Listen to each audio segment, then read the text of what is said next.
So hundreds dead and counting in quake-hit Turkey and Syria as rescuers scramble to find survivors trapped under the rubble, and thousands are reported injured.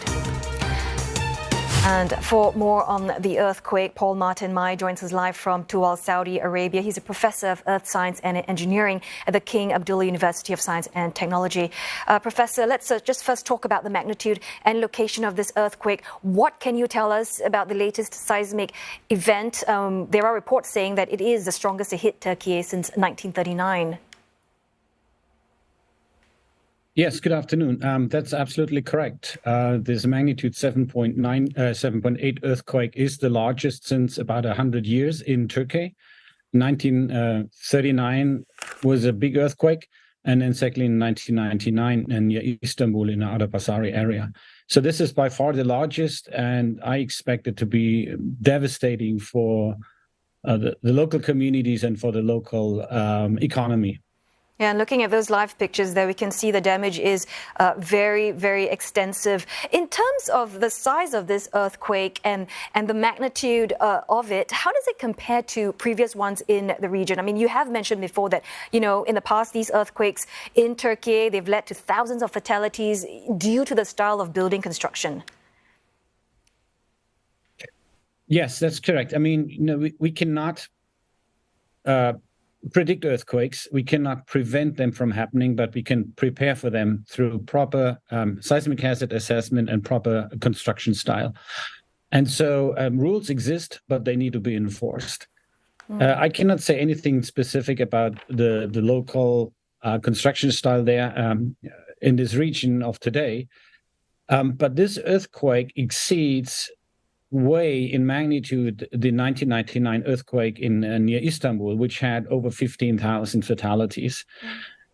For this particular earthquake, what the initial aftershock data tell us, it has a rupture length of over 300 kilometers. And so over a length of 300 kilometers, you know, villages and towns are destroyed, economies are affected, the life infrastructure, and you know, gas, electricity, water pipelines will be disrupted.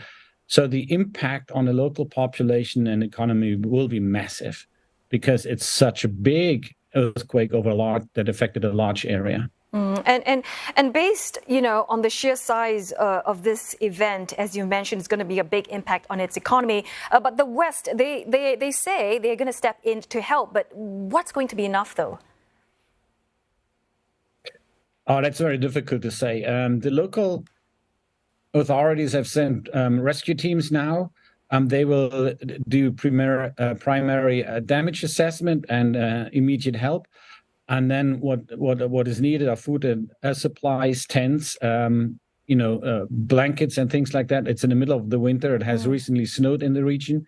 So people who need to leave their homes, they will have to stay outside in very unpleasant weather conditions.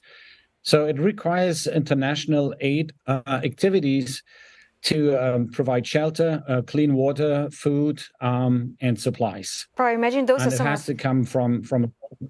Right, and I imagine those are some of the biggest challenges that's facing rescuers now. They've got, you know, power outage and, you know, the freezing weather.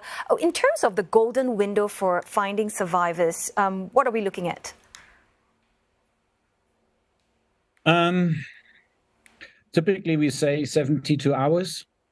So within the next 3 days, we should put all our efforts into finding survivors. We know from past events that there were these miraculous stories of people being rescued after 4 or 5 days who were able to survive in the rubble with a little bit of water that they could snatch from somewhere. But this is very unusual. Really, we have to focus our efforts into the next 24 to 72 hours. After that, it's very unlikely to find any further survivors.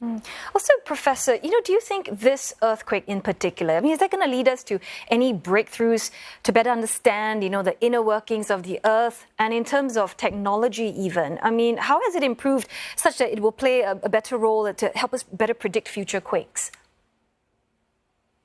Yeah, extremely good question. I mean, as I said before, currently scientists say we cannot predict earthquakes. We can make assessment of, you know, likelihoods of an earthquake happening in the next 30 years in a specific area.